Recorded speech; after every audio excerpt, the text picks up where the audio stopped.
Welcome to Into the Night. I'm Nari, your guide on today's excursion down a twisted path. Be careful not to get lost. Be it dark or light, it's easy to lose your way. Are you ready? Then let's begin.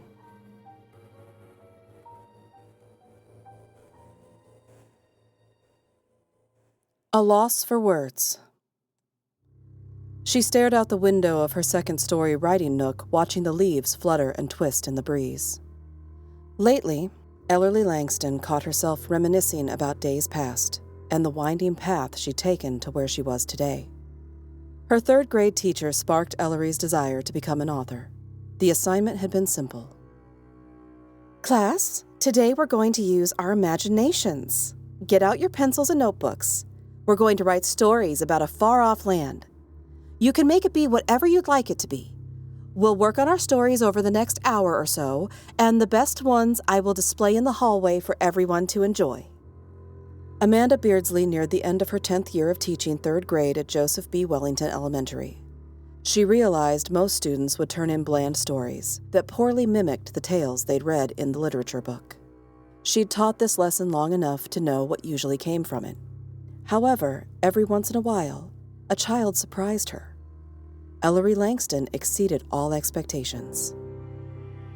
Ellory, can I speak with you for a moment? The children lined up at the door, waiting for the bell to ring that signaled recess's arrival. Ellory stared wide-eyed at her teacher and nodded. Her bottom lip trembled slightly, and the little girl fought back the urge to cry or throw up.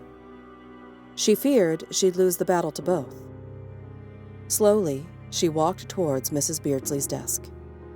Seeing the girl's apprehension, Amanda softly spoke to her and patted the seat next to her desk. Ellory, you're not in trouble, honey. Come, have a seat by me. Only somewhat reassured, Ellory made her way to the front of the room and sat next to Mrs. Beardsley. Her teacher had no clue she was the closest the girl had to a mother in this world, and Ellory would rather die than disappoint this woman she so admired. Ellory, you aren't in trouble. I want to talk with you about your story. The little girl's knees nervously bobbed up and down. Elle, your story is amazing. Relief swept across her face. Tears welled once more, but this time as a release of the anxiety that ebbed away. Really? Yes. Hasn't anyone ever told you that you're a gifted storyteller? No, ma'am. My daddy doesn't like it when I tell stories. He says I'm telling lies. Mrs. Beardsley did her best to disguise the shock and disgust she felt at Bryce Langston. How dare he say something like that to his sweet girl? Ellory, these aren't lies. This story shows so much imagination. When I read it, I felt like I was actually there. Don't tell the other children I said this, but between you and me, none of their stories came close to yours.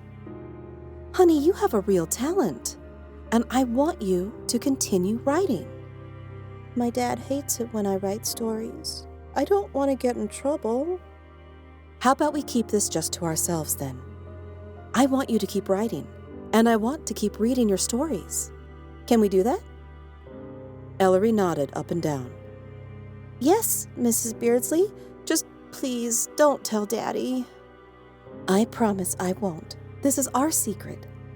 But someday, I believe people all over are going to be able to read and enjoy your writing. I really believe you have a future as a writer. The quiet little girl smiled.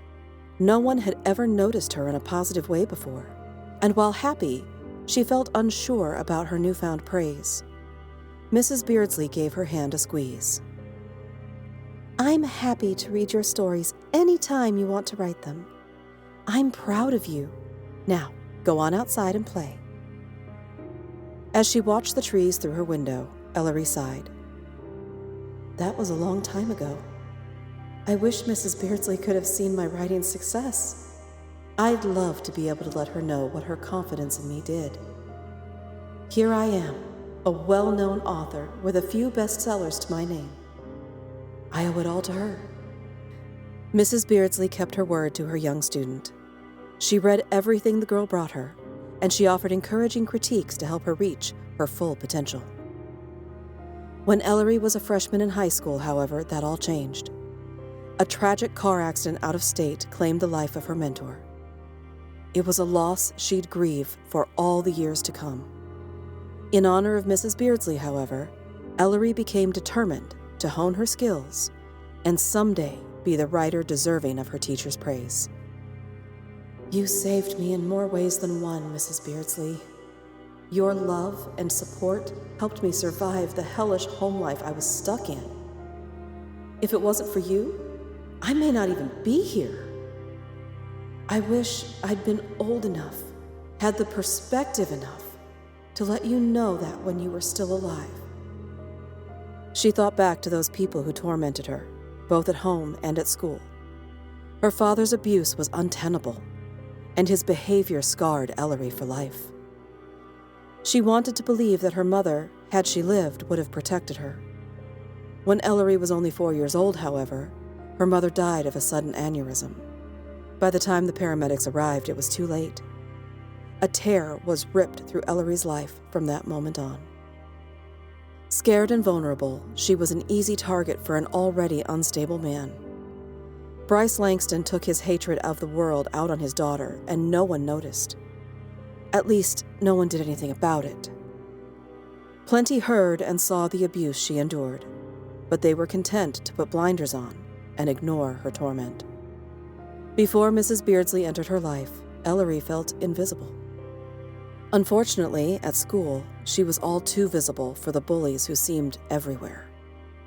They made fun of her clothes, her red hair and freckles, and her toes that stuck out from holes in her sneakers. At moments like that, she wished she was invisible and disappear. How sad is it that a 5-year-old no longer wanted to exist?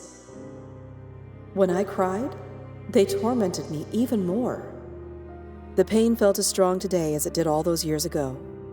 Her chest tightened, and she felt her heart pound a little harder. Children can be so vicious. They don't get any better as they age, either. Once word leaked out in junior high and high school that Ellory fancied herself a writer, her tormentors gained another feather in the quiver of taunts.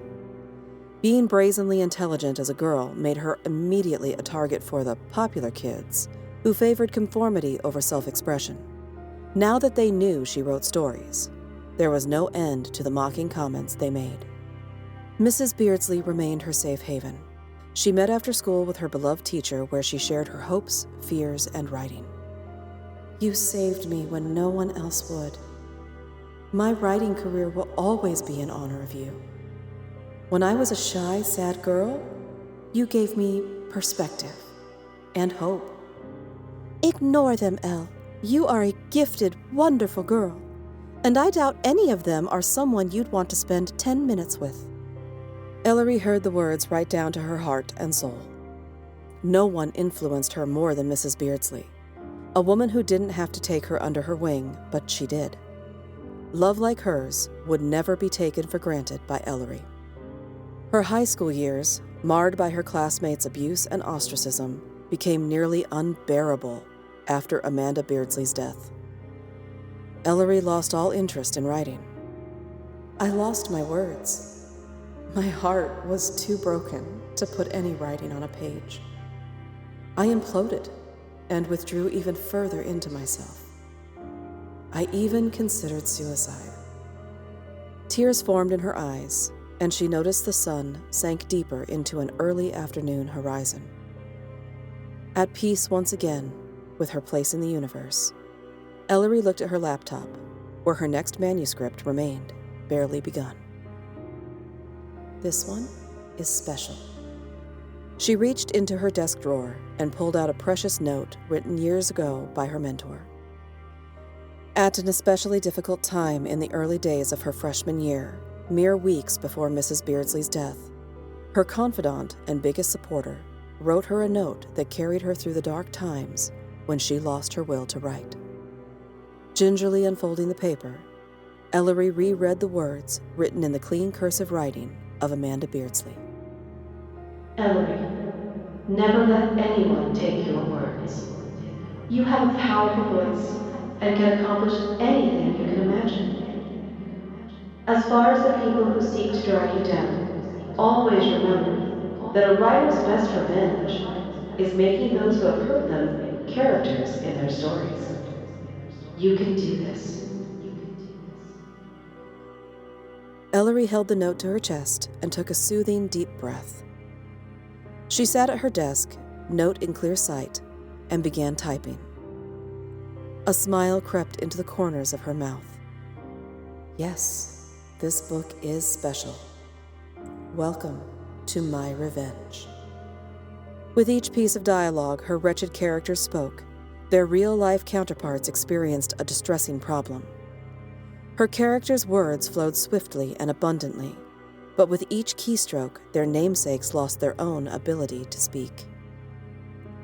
By the time she finished this poignantly appealing book, another bestseller, no doubt, her tormentors would be truly at a loss for words. Ellory smiled and typed gleefully late into the night.